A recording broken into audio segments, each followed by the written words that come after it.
Hi people, and hello my Chili Con Carnage crew. It's Chili here, the man who produces Iron From My Eyes, and I'm doing a 5-minute review of Mainstream Scare's newest album, Sound and Static. Every so often, a new recommendation comes your way that causes you to have your mind blown. I'd say this happens at least 2 or 3 times a year for me, and Mainstream Scare is just one of these occasions. Now, quick story, but I was invited to do a reaction to this band and their latest song, which I did, and it was fun to do. But if I was being honest, I didn't have much expectations. I mean, the song was pretty decent, but I just didn't know what to expect or whether or not the band was going to actually make a full album. Anyway, Mainstream Scare were, of course, writing music to the March of a Different Drum that I just don't really march to, and nothing against any kind of musician who's in that field, but it's just something I don't really thrive for. Anyway, moving forward to the present day, and here I am listening to this record with my jaw on the ground, and the most dumbstruck expression you could ever picture. I mean, talk about downright heavy riffs that can give you goosebumps. You tickle me pink with excitement, so let's do this thing. And begin, of course, with the positive.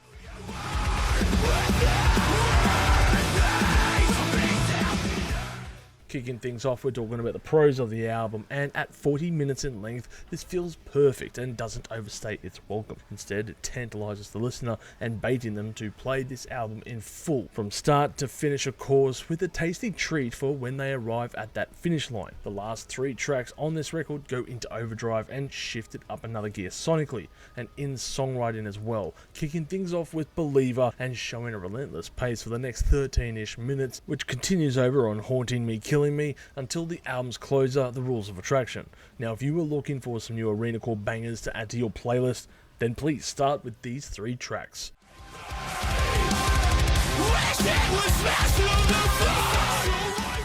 Lastly, the production is amazing, with vocals sounding devastatingly clear and crushingly heavy.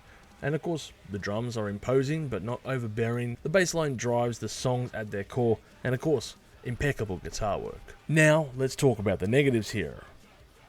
And, well, there really are no negatives for this record, if I'm being perfectly honest. And look, I'd be scraping the bottom of the barrel here with such, but maybe the artwork could have been better, or perhaps a song or two I guess would have chosen to be the lead single off the record instead of. I guess the only real negative thing I have to say about this record is that the opening track felt somewhat sluggish with that slow-paced tune, Dear Brother, but I can't really complain other than that. But if you are unaware of this band, then I suggest going forth and playing this album for sure.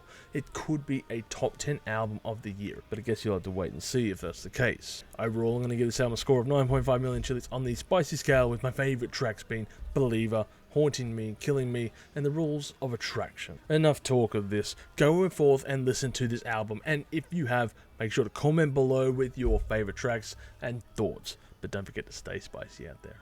If you've enjoyed this content, make sure to smash that like button, subscribe to us, and stay notified for future music related content, because it keeps our manager happy at the end of the day. We are also on Discord, Instagram, Facebook, and all those other social platforms if you want to check us out. As always, people, you have a great day and stay spicy.